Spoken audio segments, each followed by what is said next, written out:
चलिए अब हम बात करते हैं एब्सोल्यूट रेफरेंसिंग के बारे में। एक्सेल में एब्सोल्यूट रेफरेंसिंग का मतलब है जब भी आप किसी भी सेल के फॉर्मूले को एक सेल से कॉपी करके दूसरी लोकेशन पे पेस्ट करते हैं तो उसके अंदर मौजूद जो सेल रेफरेंस है यानी कि सेल एड्रेस है या फिर रेंज का जो एड्रेस है वो फिक्स हो जाती है, वो चेंज नहीं होती। तो उसको लॉक करने के लिए हम डॉलर साइन का यूज करते हैं।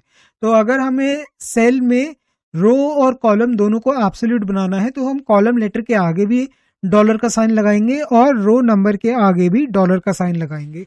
तो इसको एक एग्जांपल की मदद से समझते हैं। यहाँ पे हमारे पास एक टेबल है जहाँ पे हमारे पास सेल्स पर्सन का नाम दिया हुआ है और उनकी जनवरी फरवरी मार्च की जो कंट्रीब्यूशन है टोटल सेल की उसे हमें कैलकुलेट करना है। तो सबसे पहले तो हम इनकी जो टोटल सेल है उसे निकाल लेते हैं तीनों महीने की। यहाँ पे मैं इक्वल टू का साइन दूंगा, उसके बाद सम टाइप करूंगा, ब्रैकेट को ओपन करके इस पूरी रेंज को जो कि है जनवरी से लेके मार्च तक सिलेक्ट करूंगा। तो मैं D35 से लेके F38 तक सारे सेल्स को सिलेक्ट करके उनको ऐड करूंगा एक दूसरे के साथ। तो हमारी अब जो टोटल सेल है वो आ गई है 619। अब मुझे क्या करना है, मुझे हर एम्प्लॉय की मंथ वाइज कंट्रीब्यूशन को निकालना है। तो इस केस में मैं सबसे पहले जॉन की जो जनवरी की कंट्रीब्यूशन है उसको कैलकुलेट करूंगा। तो यहाँ पे मैं सेल D35 का रेफरेंस दूंगा क्योंकि सेल D35 में जॉन की जनवरी की जो सेल है वो मौजूद है। उसके बाद मैं डिवीजन ऑपरेटर अप्लाई करूंगा और इसके बाद मैं इस सेल को सिलेक्ट करूंगा जो कि है O36 और O36 में हमारी एम्प्लॉयज की तीनों महीने की जो टोटल सेल्स है वो मेंशन है। और अब इस सेल को मैं लॉक कर दूंगा यानी कि O36 को मैं रो और कॉलम एब्सोल्यूट बनाऊंगा क्योंकि मैं नहीं चाहता जब मैं इस फॉर्मूले को कॉपी करके दूसरे सेल्स में पेस्ट करूं जो सेल O36 है वो चेंज रहे, वो सेम रहना चाहिए। तो इस केस में मैं कॉलम लेटर के आगे भी डॉलर साइन लगाऊंगा और रो नंबर के आगे भी डॉलर साइन लगाऊंगा। लेकिन ये एक एक करके अगर मैं डॉलर साइन लगाऊंगा तो ये बहुत टाइम कंज्यूमिंग होता है। तो इसलिए इस प्रोसेस को सिंप्लीफाई करने के लिए एक्सेल ने एक हमको शॉर्टकट की दी है जो कि है F4। एफ में जैसे ही मैं इस रेंज को सिलेक्ट करके F4 हिट करूंगा एक बार, एक्सेल मेरे रो नंबर के आगे भी डॉलर साइन लगा देगा और कॉलम नंबर के आगे भी डॉलर साइन लगा देगा। अब जैसे ही मैं इस सेल को कॉपी करके बाकी के सेल में पेस्ट करूंगा तो एक्सेल जो मेरा सेल है D35 उसको रिलेटिव लेके चलेगा तो उसको चेंज करता रहेगा। लेकिन जो सेल O36 है वो अब लॉक हो चुका है। तो बाकी के फॉर्मूलाज भी में आप देख सकते हैं हर सेल में हम जो सेल है उसको 619 से डिवाइड कर रहे हैं यानी कि वो वैल्यू जो O36 में प्रेजेंट है।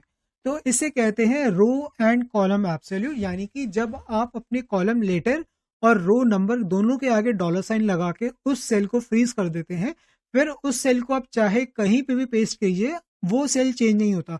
अगर आप इस फॉर्मूले को कॉपी करके किसी दूसरी शीट पे पेस्ट करेंगे तो भी जो सेल O36 है वो सेम रहेगा। अगर किसी दूसरी वर्कबुक में भी आप इसको पेस्ट करेंगे तो भी सेल O36 यानी कि जिसमें हमारी सेल है 619 वो फिक्स हो जाएगी, वो किसी भी केस में चेंज नहीं होगी। तो एब्सोल्यूट रेफरेंसिंग यहाँ काम आती है जहां पे आपको किसी सेल या फिर रेंज ऑफ सेल को लॉक करना हो तो आप एब्सोल्यूट रेफरेंसिंग की मदद लेते हैं।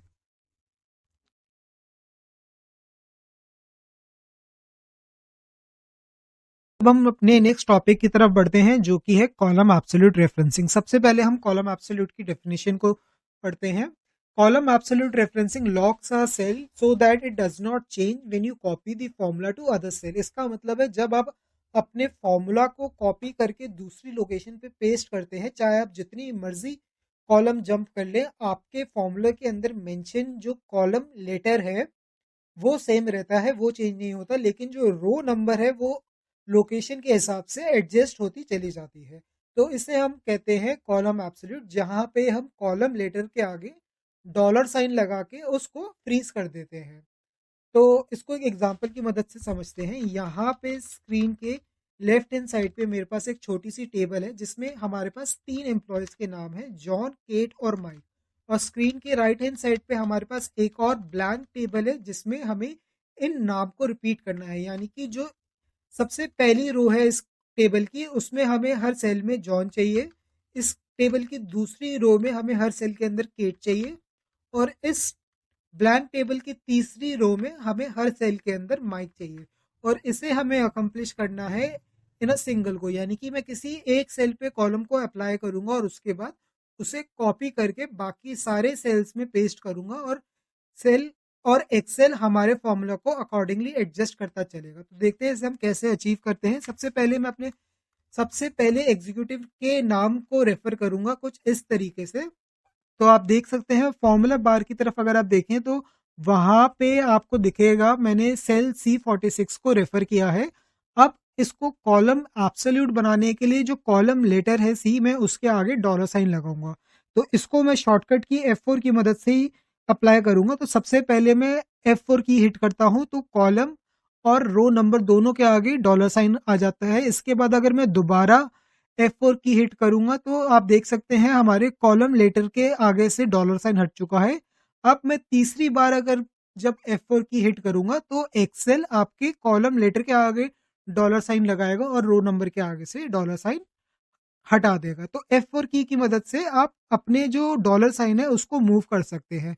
तो 3 बार F4 की दबाने के बाद जो हमारा कॉलम लेटर है वो फ्रीज हो चुका है। अब मैं जैसे ही एंटर करूंगा जो हमारा सबसे पहला नाम है वो रिट्रीव हो जाएगा। अब मुझे इस सेल को कॉपी करके बाकी सारे सेल्स में सिर्फ पेस्ट कर देना है और मेरा जो फॉर्मूला है वो अकॉर्डिंगली एडजस्ट होता चला जाएगा। आप देख रहे हैं अब जब इस रो में हमारे पास हर जगह जॉन जॉन जॉन आ रहा है और इस जगह हर जगह केट आ रहा है और इस पे हर जगह माइक आ रहा है। तो यानी कि हमने जैसे ही कॉलम लेटर को फ्रीज किया, जो कॉलम लेटर है वो हर फॉर्मूले में सेम है, लेकिन जो हमारी रो नंबर है वो देखिए वो 46 से 47 हो रही है, 48 हो रही है, लेकिन हर जगह सी सी सी सी का जो कॉलम लेटर है वो डिस्प्ले हो रहा है।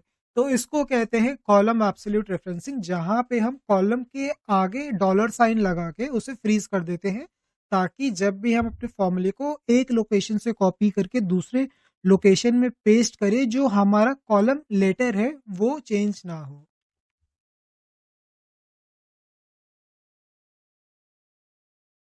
हम अपने अगले टॉपिक की तरफ बढ़ते हैं जो कि है रो एब्सोल्यूट रेफरेंसिंग। सबसे पहले इसकी डेफिनेशन को देखते हैं। Row absolute referencing locks a cell row so that it does not change when you copy the formula to other cell. इस डेफिनेशन पे मैं एम्फासाइज करूंगा लॉक्स अ सेल रो। इससे पहले जब हमने कॉलम एब्सोल्यूट का टॉपिक पढ़ा था उसमें हमने कॉलम लेटर को लॉक कर दिया था और रो नंबर को फ्लेक्सिबल रहने दिया था। और रो एब्सोल्यूट के अंदर आपका जो कॉलम लेटर होता है वो फ्लेक्सिबल होता है, लेकिन आपका जो रो नंबर होता है वो फ्रीज हो जाती है, वो हर सेल में सेम रहेगी, चाहे आप जितनी मर्जी भी रोज मूव कर लो आपका जो रो नंबर है वो फिक्स हो जाता है। अब हम देखते हैं हम किसी भी सेल रेफरेंस को रो एब्सोल्यूट कैसे बनाते हैं। किसी भी सेल रेफरेंस को रो एब्सोल्यूट बनाने के लिए आपको रो नंबर के आगे डॉलर साइन लगाना होगा। इसको हम F4 की मदद से भी अचीव कर सकते हैं। जब भी हम किसी रेंज के एड्रेस को सिलेक्ट करेंगे, 2 बार F4 की हम जैसे हिट करेंगे हमारा जो डॉलर साइन है वो कॉलम लेटर के आगे से हट जाएगा और रो नंबर के आगे लग जाएगा। इसके बाद हमारा जो एड्रेस है वो रो एब्सोल्यूट बन जाएगा। इसको अब हम एक एग्जांपल की मदद से देखते हैं। स्क्रीन के लेफ्ट हैंड साइड पे हमारे पास एक टेबल है जिसमें 3 अलग अलग कॉलम पे 3 अलग अलग एम्प्लॉयज का नाम है।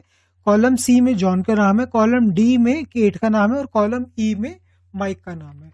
स्क्रीन के राइट हैंड साइड पे हम आते हैं तो यहाँ पे हमारे पास एक ब्लैंक टेबल है जिसमें जॉन के नीचे जितने भी सेल्स हैं उसमें जॉन आना चाहिए, केट के नीचे जितने भी सेल्स हैं उसके नीचे केट आना चाहिए और माइक के नाम के नीचे जितने भी सेल्स हैं उसमें माइक आना चाहिए और ये सारी वैल्यूज आनी चाहिए इस टेबल को रेफर करने से। तो सबसे पहले मैं जॉन के नीचे जॉन वाला जो सेल है उसको सिलेक्ट करता हूं जो कि है C57। इसके बाद मैं अपने कीबोर्ड के अंदर 2 बार F4 की को हिट करूंगा तो इससे हमारे कॉलम लेटर के आगे से जो डॉलर साइन है वो हट जाएगा, लेकिन जो हमारा रो नंबर है उसके आगे डॉलर साइन आ जाएगा, यानी कि हमारी जो रो है वो फ्रीज हो चुकी है। अब मैं एंटर हिट करके इस फॉर्मूले को कॉपी करके बाकी सारे सेल्स में पेस्ट कर सकता हूं और हमारा जो डिजायर्ड रिजल्ट है वो हमें मिल जाएगा। तो आप देख सकते हैं जब मैं एक सेल से दूसरे सेल में मूव कर रहा हूं जो मेरा कॉलम लेटर है वो चेंज हो रहा है, यहाँ पे कॉलम लेटर सी से डी हो रहा है और डी से ई हो रहा है, लेकिन हर जगह किसी भी सेल पे आप देख लीजिए जहां जहां फॉर्मूला लगा है वहां पे जो 57 रो नंबर है वो फ्रीज हो चुका है। तो इसे हम कहते हैं रो एब्सोल्यूट रेफरेंसिंग, जहां पे हम रो नंबर के आगे डॉलर साइन लगा के रो को फ्रीज कर देते हैं।